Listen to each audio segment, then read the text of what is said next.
नमस्कार, खबरों की खबर में आपका स्वागत है। आपके साथ मैं हूं खुशबू। अगर किसी महिला का रेप हो जाए तो उसे आत्महत्या कर लेनी चाहिए। जी हां, ये हम नहीं कह रहे हैं, बल्कि ये भद्दी और अपमानजनक टिप्पणी की है केरल प्रदेश कांग्रेस कमेटी के अध्यक्ष मुलापल्ली रामचंद्रन ने। महिलाओं के खिलाफ मुलापल्ली की बदजुबानी कोई नई बात नहीं है। यूनाइटेड डेमोक्रेटिक फ्रंट के विश्वासघात दिवस के दौरान हुई एक विरोध बैठक में बोलते हुए कांग्रेस नेता की जुबान फिसल गई और उन्होंने कहा कि अगर एक बलात्कार पीड़िता के पास कोई आत्मसम्मान है तो उसे खुदकुशी करके मर जाना चाहिए।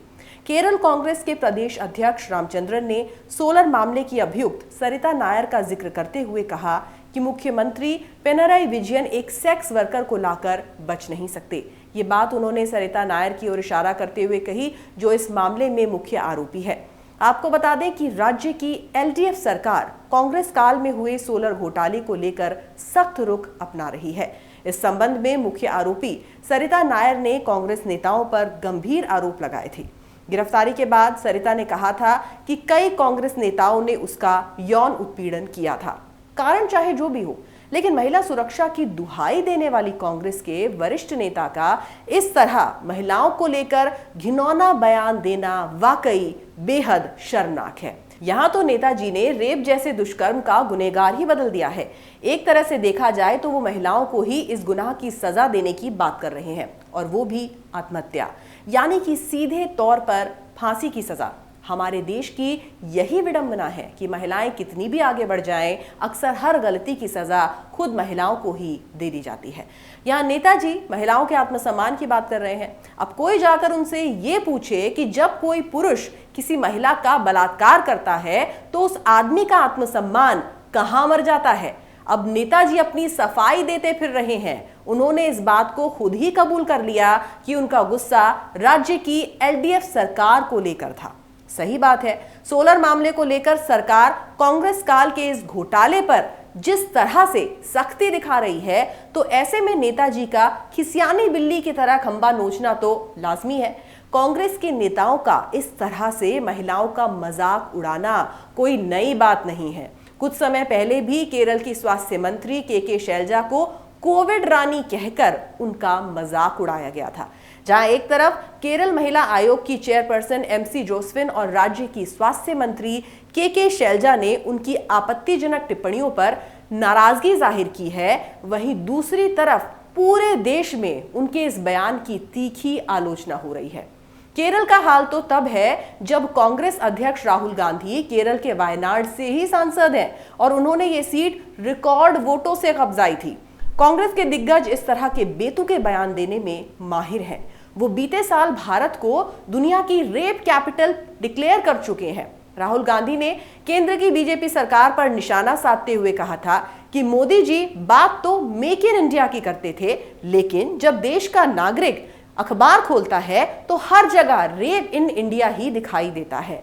उनके इस बयान पर काफी बवाल हुआ था और उनसे माफी मांगने को भी कहा गया था, लेकिन राहुल गांधी ने माफी मांगने से साफ इनकार कर दिया था। 2017 के उन्नाव कांड पर चुप्पी को लेकर वो यूपी की भाजपा सरकार पर निशाना साधते हैं। हाल ही में हुए हाथरस कांड को लेकर भी उन्होंने बीजेपी सरकार पर कई बार हमला बोला। उन्होंने ये तक कह दिया कि सरकार अपराधियों के संरक्षण का काम करती है, जबकि उसे पीड़ितों की रक्षा करनी चाहिए। लेकिन यहाँ सवाल ये उठता है कि अगर पीड़ित महिला को आत्महत्या ही करनी है तो उसे संरक्षण की क्या जरूरत है। दूसरी ओर कुछ समय पहले छत्तीसगढ़ में भूपेश बघेल नेतृत्व वाली कांग्रेस सरकार में मंत्री डॉक्टर शिव कुमार डहरिया ने भी बलरामपुर रेप पीड़िता को लेकर विवादित बयान दिया था। मंत्री डहरिया ने राजधानी रायपुर में कहा था कि छोटी मोटी घटना हुई है, स्थानीय प्रशासन इसकी जांच करेगी।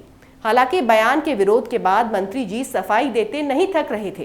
कांग्रेस पार्टी समय समय पर भारत की महिलाओं के लिए नीतियां और कानून लेकर आई, जैसे कि 1961 का दहेज निषेध अधिनियम, मातृत्व लाभ अधिनियम और यौन उत्पीड़न का शिकार हुई महिलाओं की बेहतरी के लिए भी कांग्रेस ने कई नीतियां बनाई।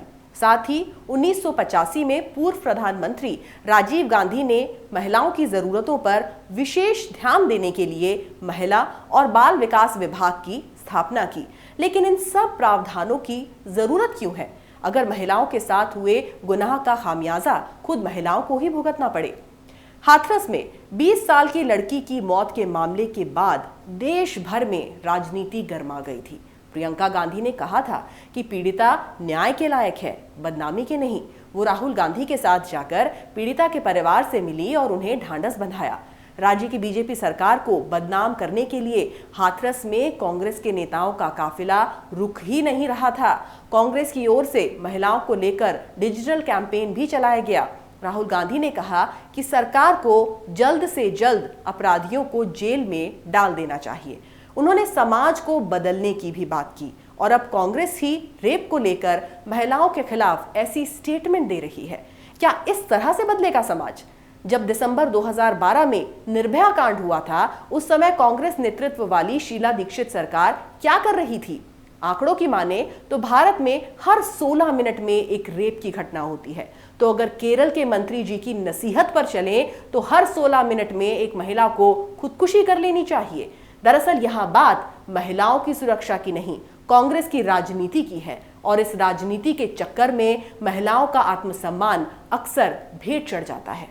अगर आपको हमारा ये वीडियो पसंद आया तो इसे लाइक करें, शेयर करें और कैपिटल टीवी को सब्सक्राइब करें। नमस्कार।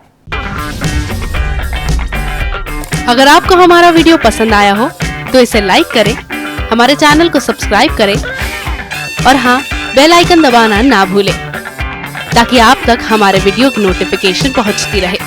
आप अपना सुझाव हमें कमेंट बॉक्स में दे सकते हैं। हमारे साथ जुड़ने के लिए शुक्रिया।